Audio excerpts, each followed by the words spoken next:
Όταν κοιτάμε ένα ψηλό δέντρο σε μια ισχυρή καταιγίδα, το βλέπουμε να βυγίζει δραματικά.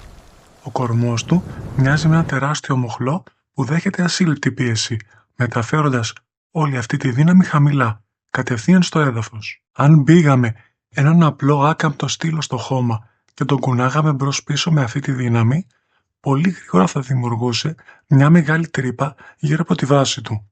Γιατί λοιπόν δεν βλέπουμε ποτέ τρύπες γύρω από τη βάση των δέντρων? Μετά από κάθε καταιγίδα, το έδαφος γύρω από τους κορμούς των δέντρων παραμένει πάντα απόλυτα σφιχτό και ανέπαφο.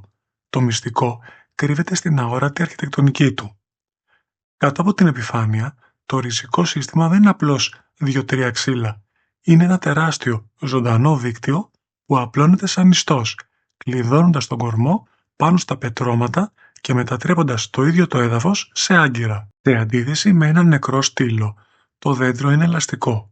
Ο κορμός και τα κλαδιά του απορροφούν τη δύναμη του ανέμου και τη μοιράζουν ομοιόμορφα σε όλο το μήκος, ώστε η ενέργεια να σβήνει σταδιακά πριν φτάσει στο χώμα. Αλλά το πιο εντυπωσιακό απ' όλα είναι ότι το δέντρο αντιλαμβάνεται τον αέρα.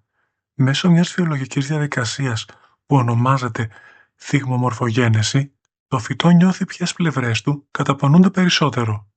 Κάθε φορά που ο αέρας το σπρώχνει, ο οργανισμός στέλνει σήματα για να χτίσει παχύτερο, ισχυρότερο ξύλο ακριβώς στα σημεία της μέγιστης πίεσης. Το δέντρο κυριολεκτικά γυμνάζεται και ενισχύει τη βάση. Οπότε το δέντρο δεν είναι ένα παθητικό αντικείμενο που απλώς αντέχει τη μανία του καιρού. Είναι ένα αριστούργημα της φύσης που συνεργάζεται αρμονικά με το περιβάλλον του, παραμένοντας αθόρυβα και παντοτινά ακλόνητο.